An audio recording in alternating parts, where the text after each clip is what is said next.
Hindi po ako nag-impose ng 4-day work week. 5 days pa rin sa Kapitolyo.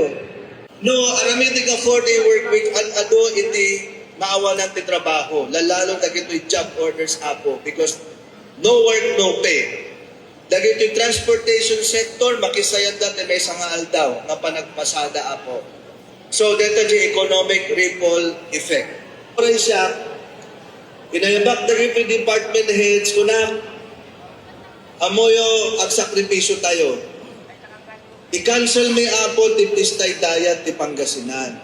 Pampanunutan mi pa'y apo nga the Secretary of Interior and Local Government, nag-meeting kami iti Kalman, Pangaldaw, apo, kunana, mga gobernur, pakisabi muna sa mga syudad nyo, munisipyo nyo, at mga barangay nyo, wag mo nang mag-i-event.